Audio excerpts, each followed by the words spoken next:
Hey yo tout le monde, c'est le premier match du Barça que je commente cette saison et contrairement à la saison passée, je suis super content. Ça s'est soldé par une victoire, l'année dernière c'était par une défaite. 3-1 pour le Barça, donc d'accord, c'est un match amical, mais quand même il y avait beaucoup de choses à dire, pour moi en tout cas. Alors juste avant de commencer, en ce moment vous l'avez sûrement remarqué, je fais plus de vidéos que d'habitude et j'ai pour le projet d'en faire un petit peu plus, pourquoi pas 2 par jour. Et comme d'habitude, l'après-midi vers 17h voire 17h30, ça sera sur le Barça. Et le matin vers 10h, 10h30 sur du hors Barça. Dites-moi dans les commentaires si c'est quelque chose qui vous intéresse. Et bien sûr, ça sera toujours un format avec de l'humour. Et bien sûr, comme d'habitude, je vais toujours privilégier la qualité qu'à la quantité. Mais si j'arrive aussi à combiner les deux, pourquoi pas. Les débriefs, je sais très bien, c'est vraiment ça qui vous attire sur ma chaîne. J'ai envie aussi d'améliorer la qualité. J'ai envie de mieux m'organiser, mieux structurer. Et pour ça, j'ai mis en place un petit habillage. Donc oui, je sais très bien.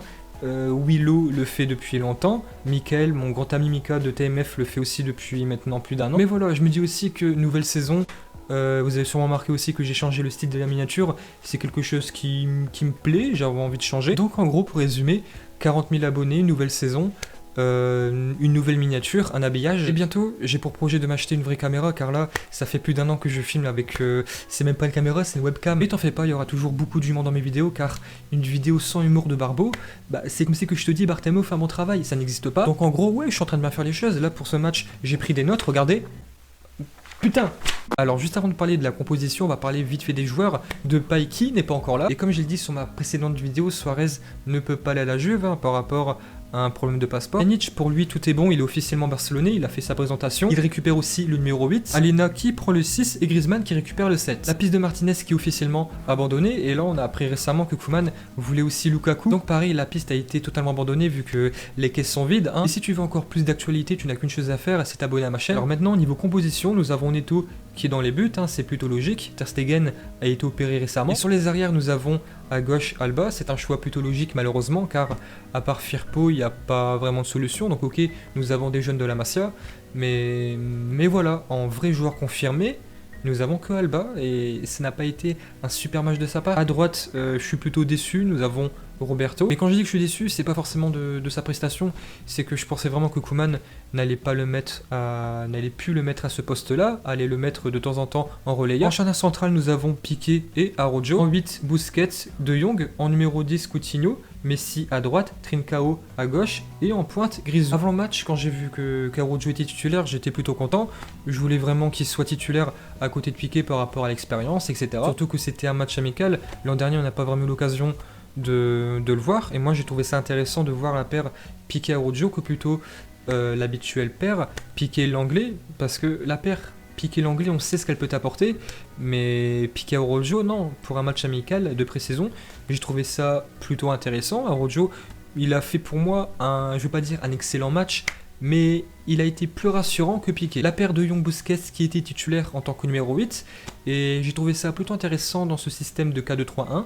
C'est quelque chose d'assez inhabituel, le 4-3-3, je pense qu'il est, je vais pas dire officiellement abandonné, mais là, on voit clairement où Koeman veut aller. De Jong, c'est dommage le but, et je veux pas dire non plus qu'il est totalement de sa faute, ça vient de sa part, il a fait une très mauvaise relance et après but. Coutinho en tant que meneur de jeu, moi je suis plutôt content car le week-end dernier j'étais pas disponible pour voir le match, et j'avoue que ça fait bizarre, la dernière fois que je l'ai vu c'est quand il nous a mis le 2 buts, 8-2. Et encore avant ça, quand on l'a vu, c'était sur l'aile gauche avec Valverde. Et dans l'axe, en fait, je l'ai trouvé plus à l'aise. Trincao à gauche, son côté habituel, et Messi à droite. Et là, j'étais pas forcément content. Messi, je le dis depuis un petit moment, depuis même très longtemps, je veux plus le voir à droite. Mais après, je me dis aussi que dans un 4-2-3-1, plutôt qu'un 4-3-3, ça peut changer. Et Griezmann en tant que neuf, je pense que ça va être de plus en plus habituel. Koeman a pris la décision de ne pas convoquer Rafinha, Umtiti, Suarez, Vidal et Ter Stegen qui se repose logiquement. Ansu Fati blessé. Pjanic et Todibo n'ont pas été convoqués car ils n'ont pas fait encore d'entraînement collectif. Alors, qu'est-ce que j'ai pensé du match? Parce que même si c'est un match amical,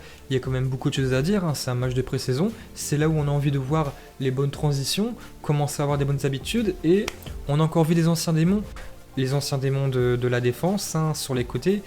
J'ai vraiment pas trouvé ça rassurant, loin de là. Que tu prennes nous contre le Real, City, le Bayern, quand tu te prends 8-2, entre guillemets, ça peut être compréhensible, mais contre, entre guillemets, une petite équipe, une équipe assez faible, on va pas se mentir, non, je trouve ça assez grave. Ils ont pas pris l'eau, c'est pas ça, c'est pas ce que je suis en train de dire, mais j'ai vraiment pas été rassuré. En fait, je suis inquiet parce que pour les latéraux, pour l'instant, on n'a pas de solution. Jordi Alba, c'est encore un bon joueur, c'est encore un très bon joueur, mais il commence à prendre l'eau de plus en plus. Et par contre, Roberto, non, je suis désolé, à ce poste-là, en tant que défenseur latéral droit, je veux plus le voir. Moi, honnêtement, j'ai envie de le vendre. J'ai envie de le vendre environ 40 millions d'euros. Il y a des clubs qui sont prêts à l'acheter à ce prix-là.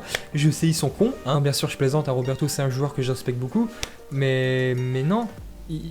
Il est pas convaincant, je vois pas ce qu'il apporte en fait. Piqué qui n'a pas été rassurant, Rojo, heureusement qu'il était dans un bon jour quand même, parce que là Piqué c'était pas un bon jour, hein, c'était un au revoir. Je trouve ça pas du tout normal qu'une équipe aussi faible entre guillemets, pour pas leur sans leur manquer de respect, c'est pas normal qu'ils arrivent autant à trouver des solutions. Et à l'inverse que le Barça n'en trouve pas défensivement.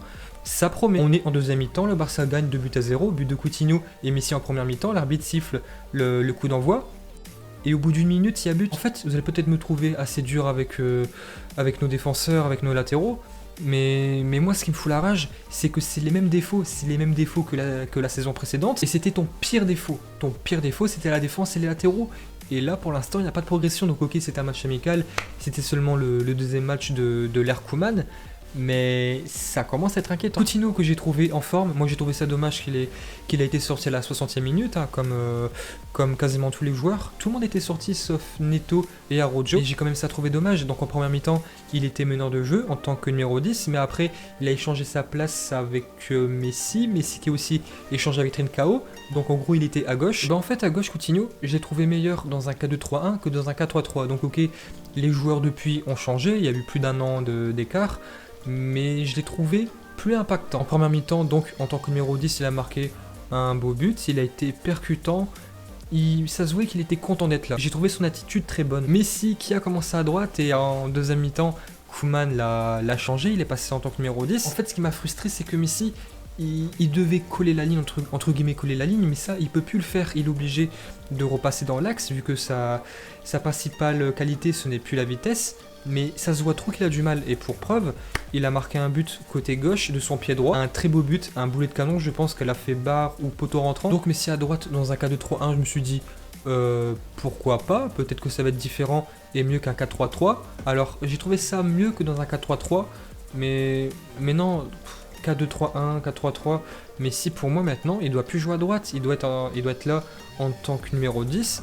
Et là, même si l'animation offensive a été plutôt bonne avec Griezmann, Coutinho, Messi, donc là bien sûr ça a marché car c'était une petite équipe, mais quand ça sera le retour de la Liga, quand ça sera le Real avec des champions, etc., ça sera pas suffisant. Messi à droite, non, ça sera plus suffisant, il faut qu'il joue dans l'axe. Donc je sais, il y a un nouveau système, un nouveau coach, il faut qu'il applique ses idées, il y aura des départs supplémentaires, des arrivées. Mais pour l'instant, j'ai toujours trouvé en fait le même Messi que la saison précédente qui joue à droite, d'accord, mais qui repique dans l'axe. Le premier but a été marqué par Coutinho, c'était un joli but, une belle combinaison. Griezmann qui la passe à Messi, Messi à Coutinho qui était en retrait, plus qu'à pousser le ballon, parfait. L'animation offensive en fait, j'ai trouvé qu'il y avait vraiment une bonne entente, une bonne ambiance, ça marchait bien, mais c'était un petit peu brouillon. Et je pense que ça, Koeman l'a compris. C'est pour ça aussi qu'en seconde mi-temps, avant de faire tous les changements, il a changé un petit peu les postes. Comme j'ai dit, Coutinho est passé dans l'axe, Messi à gauche. Et bref, il y a tellement de changements que je m'embrouille. Ça se voyait en fait que Messi, par exemple, n'avait pas encore l'habitude de jouer avec Trincao, qui n'avait plus l'habitude de jouer avec Coutinho. Mais ça va aller, j'ai trouvé en fait une bonne animation offensive, malgré que c'était quand même brouillon. À la 65e minute, Koeman a fait sortir quasiment tous les joueurs, donc sauf Neto et Roberto. Donc il a fait rentrer Firpo et Semedo à la place de Roberto et Alba. Piqué est sorti contre l'Anglais. La paire Busquets de Jong est sortie contre Alena et Eric Puig. Et pareil pour les 4 attaquants, ils sont tous sortis. Et c'est bien sûr Dembélé, Braithwaite, Pedri et Fuente qui sont rentrés. Bon, sincèrement, à partir de ce moment-là, il n'y avait plus grand-chose à dire. Pedri a fait une bonne rentrée, il aurait pu marquer 2 voire 3 buts, il a beaucoup tenté. Et moi en fait j'étais plutôt content parce que le match précédent j'ai pas pu le voir, là j'ai pu le voir de mes propres yeux. Je vais pas dire non plus que j'étais impressionné, mais j'ai trouvé très bon quand même. Donc bien sûr il faudra voir ça avec les autres joueurs, car il va pas tout le temps jouer avec Braithwaite, Fuente, etc. Non, il faudra voir la combinaison avec Messi, Griezmann, Coutinho, etc. Dembélé qui m'a fait plaisir, ça faisait... la dernière fois qu'on l'a vu, que moi en tout cas j'ai vu jouer, c'était contre Dortmund. C'était la première fois, donc cette année en 2020. Donc bien sûr il a fait beaucoup de gâchis, il a beaucoup tenté, il a encore fait ses crochets. Il a pas marqué, il a fait des gâchis, mais c'est pas un but que je voulais voir. Moi ce que je voulais voir, c'était Dembélé qui arrivait à se projeter, oser, qui savait courir, bah je l'ai vu quand même bien en jambes. Et ça par contre ça m'a rassuré. Donc bien sûr Dembouz, faudra qu'il confirme, hein, faudra qu'il marque des buts. Il va pas servir qu'à courir. Mais j'ai trouvé qu'il est bien rentré. Il a osé, il s'est projeté, il s'est créé des petites occasions. Et à mon avis, bah, c'était un match amical. Se faire un vrai avis sur un match amical contre une équipe assez faible, quand tu joues contre le Real, quand tu fais une tournée en Amérique du Sud, en Amérique, en Chine, que tu joues contre Manchester, tu peux te faire un avis quand même. Mais contre une équipe assez faible et que tu fais autant de changements, c'est assez compliqué. Ce que je vais retenir, c'est que j'ai vu les quatre attaquants en première mi-temps bien combinés, malgré que j'ai vu un Messi qui devait jouer à droite. Et je pense vraiment que Koeman va toujours le mettre axial maintenant. Il a compris qu'à droite, entre guillemets, ça ne servait à rien. Mais je répète, il peut encore faire des belles choses à droite. Mais plus autant qu'avant. Léo, il a tellement une bonne vision de jeu, une telle qualité de passe qu'il faut le mettre dans les meilleures conditions. Et Messi, sa meilleure position, c'est axial. Sur les arrières, il faudra vraiment trouver une solution. Là, ça passe contre une petite équipe, mais Roberto, non, en tant qu'arrière, ça ne sert plus à rien. Et Jordi Alba, si Piqué ou un autre défenseur prend l'eau, il prendra l'eau aussi. Après, on va pas se mentir, c'était un petit peu insuffisant dans le jeu, c'était beaucoup brouillon. Mais c'était le deuxième match de Koeman, un nouveau système, le 4-3-3 pardon, qui est quasiment abandonné. Le 4-2-3-1, ça va vraiment être le système de jeu qui va être privilégié, tout le temps appliqué. Puis voilà, dites-moi dans les commentaires ce que vous avez pensé du match. Et encore une fois, merci à tout le monde pour les liens. Ça n'a pas été difficile d'en trouver, j'ai beaucoup switché. J'en ai fait 2-3, ça buguait à chaque fois, ça cratchait. Et j'ai eu un petit peu de difficulté à regarder. En plus, c'était même pas en français, mais bon. J'ai fait ce que j'ai pu, j'espère que vous avez aimé cette vidéo.